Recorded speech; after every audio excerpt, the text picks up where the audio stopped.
That you've been lied to about love. You've been programmed to believe that all women seek virtue, loyalty, and truth. But Plato warned centuries ago, most men fall not because of war, poverty, or failure, but because of the wrong woman. Today, I will expose the brutal truth you were never told, why your ignorance about female nature is costing you everything. In a world where desire blinds reason and beauty masks deception, the ancient philosophers whispered warnings men chose to ignore. This isn't just a lesson, this is survival. The same patterns that destroyed empires now destroy men in modern relationships. Today, the truth you refuse to see will be laid bare.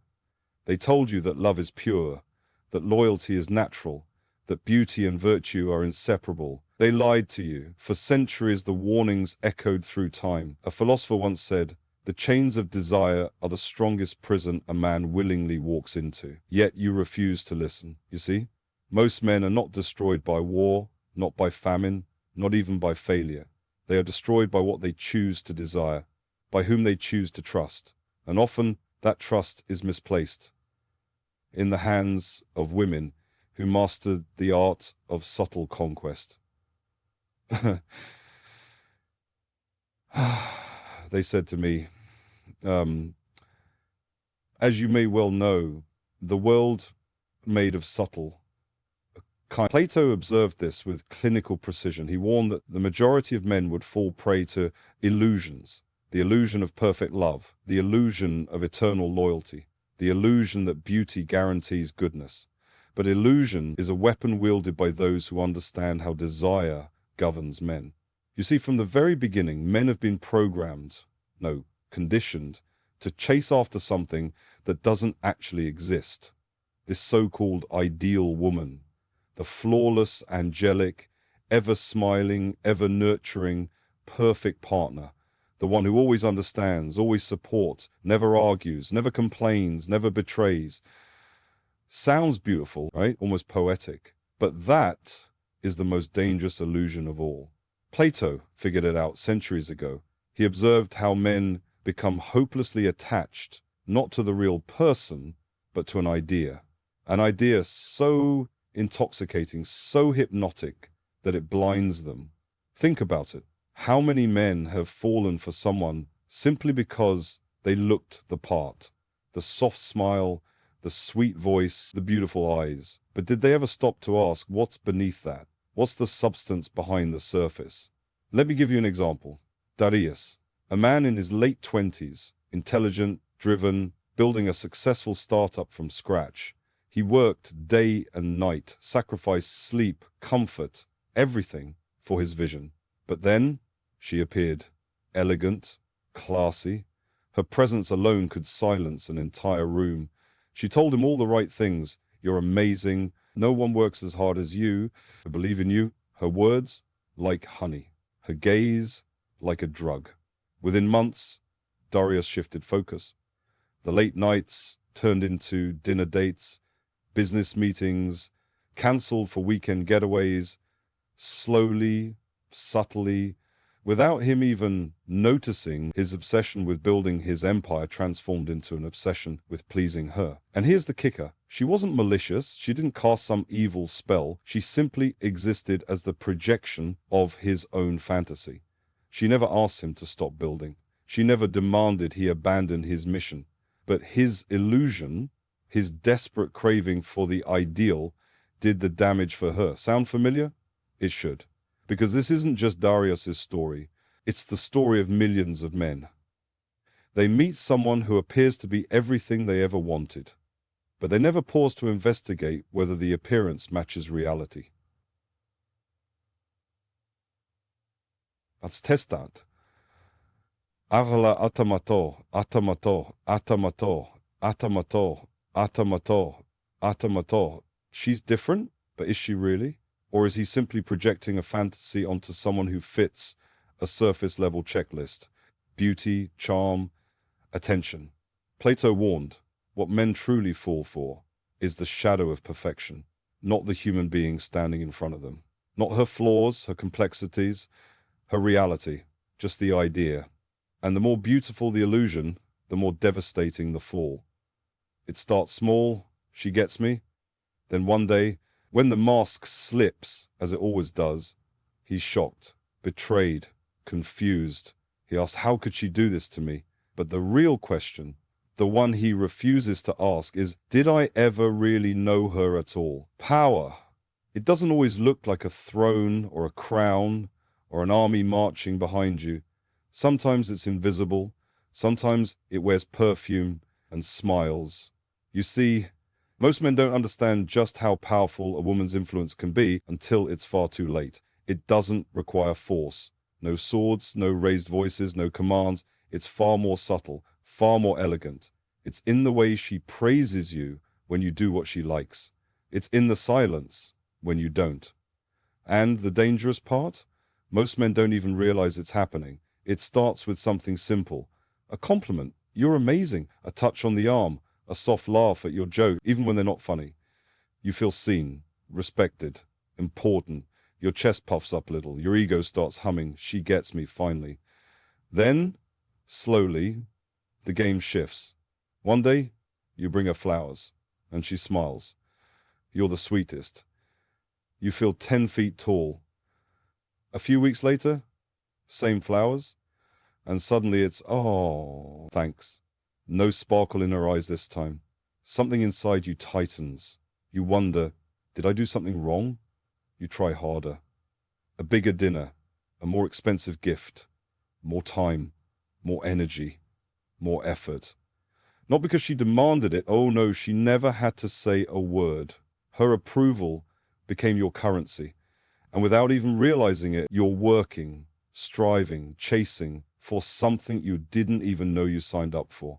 I've seen it time and time again. Strong men, men who conquered in business, dominated in competition, reduced to shells of themselves because they anchored their identity to a single smiling face. Her validation became their oxygen. Her disappointment, their suffocation. This isn't about evil manipulation. No. It's about understanding the mechanism. Influence doesn't need to be malicious to be real. Sometimes it's as simple as a raised eyebrow, or a slightly delayed text response, or a subtle shift in tone. And the question you have to ask yourself is this: when did you stop leading your own life? When did you start waiting, hoping for a nod of approval? When did you trade your crown for a seat at her table? Because the truth is, once you place your sense of worth, your identity, into someone else's hands, you've already surrendered more power than you ever realized. Desire. It's the most underestimated weapon in human history. Not swords, not armies, desire. It doesn't scream, it doesn't force, it whispers. And men obey. Every time. You see, most men think desire is just a feeling, harmless, natural, something that comes and goes, but that's where they're wrong. Desire isn't innocent. It's a tool, a lever, and those who understand how it works, they don't need power because they already own you. It starts so quietly. She becomes a little less available. Replies take a bit longer. She used to laugh at every joke. Now, silence. She used to touch your arm when she spoke. Now, hands folded. You notice it, you feel it. Something's missing. Something's wrong. And here's the trick. You don't even realize that you're the one creating your own misery. You start asking, is she losing interest? Did I do something? Your brain spirals. Suddenly, you're working overtime. Not at your job, not on your mission, but in your mind. Replaying conversations, overanalyzing every text, wondering, guessing, doubting. This is how desire becomes control. She doesn't have to do much. Just withdraw, create a little scarcity, a little distance. And your brain, it fills the gap. You start offering more attention, more gifts, more validation. Not because she asked, but because your own craving demanded it. I've watched powerful men, CEOs, athletes, leaders, brought to their knees, not by failure, not by enemies, but by the invisible chain of unsatisfied desire. They lost sleep, money, focus, chasing the emotional breadcrumbs of someone who figured out, consciously or not, that desire governs. And the worst part, She doesn't even have to say no. She just has to hesitate, smile a little less, respond a little slower, pull back just enough to create doubt, but not enough to make you walk away. And that gap between what you want and what you have, that's the cage. You'll tell yourself, I just need to try harder. She's just busy. She's testing me. And without realizing it, you've traded your logic, your dignity, your peace, for the temporary high of a single sweet reply, a text, a glance, a smile. That's how desire works. That's how it owns you. It was never about blaming women. No, it was always about exposing the foolishness of men. You see, the real danger isn't her beauty, it's not her charm. It's the man's inability or refusal to see beyond it. Plato understood this perfectly. He observed, the men who fail to judge character, who choose with their eyes instead of their minds, end up paying the highest price. And the price? Oh, it's never small. It's your time, your peace, your focus, sometimes your entire future. It always starts the same. You meet her, she's stunning, elegant, her presence lights up the room. You think, she's different. You convince yourself, she's not like the others. Why? Because she made you feel a certain way.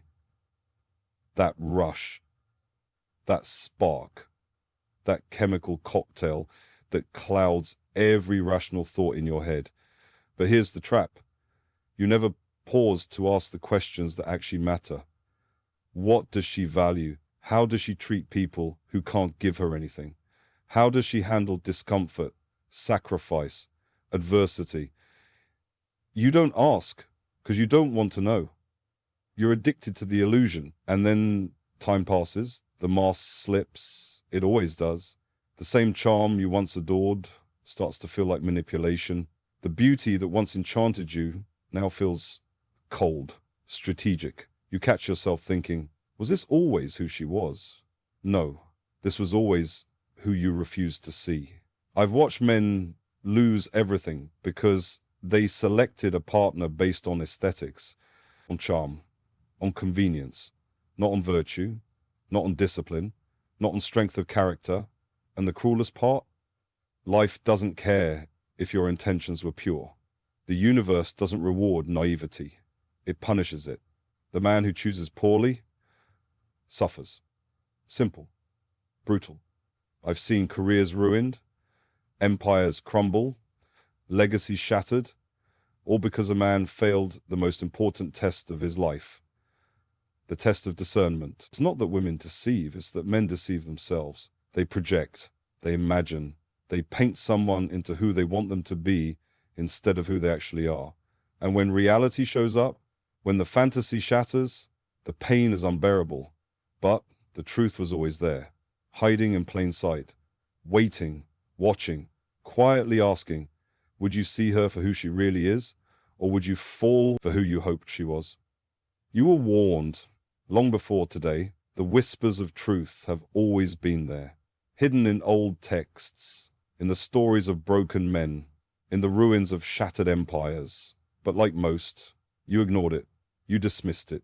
You told yourself, that won't happen to me.